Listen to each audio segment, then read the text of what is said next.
Sisi tunataka haki yetu, na tunawaomba hata wale ambao wako huko warudi kwa station zao. Kazi ni nyingi huko nje, wawache kuja kutumiwa kusumbua wananchi ambao hawana shida lolote. We have our mechanisms as a political party with which to solve our problems, and we shall solve, and we shall call our meetings as and when, and the membership of the party will decide the future of the party. Yes.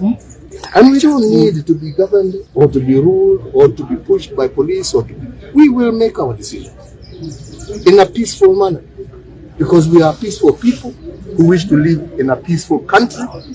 Kwa hivyo mimi wakati nimepigiwa na SG na ameniambia yale ambayo yanatendeka, mimi nimesema mimi nakuja kusimama na yeye, nakuja kusimama na wanafuasi wa chama chetu kulinda haki ya chama chetu.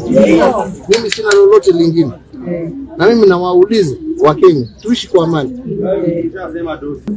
tusikubali kuingizwa chuki kati yetu, tuishi kwa haki na kila kitu itakuwa sawa. Kwa hivyo wenzangu, na waomba kwa heshima, hata nyinyi waandishi wa habari, tafadhalini fuateni haki. Hakuna cha mtu tunauliza, tunataka tu haki yetu, na sisi kama chama tutafuata kulingana na sheria zetu. Na hata wakati walijaribu kutunyang'anya chama, tulienda na tukafuata ratiba ya kwenda kotini mpaka tukapata. Kwa nini sasa mje kutusumbua? Jamani, tuishi kwa amani, jamani, tuheshimiane, ndio Kenya iweze kusonga. Asante. Your Excellency.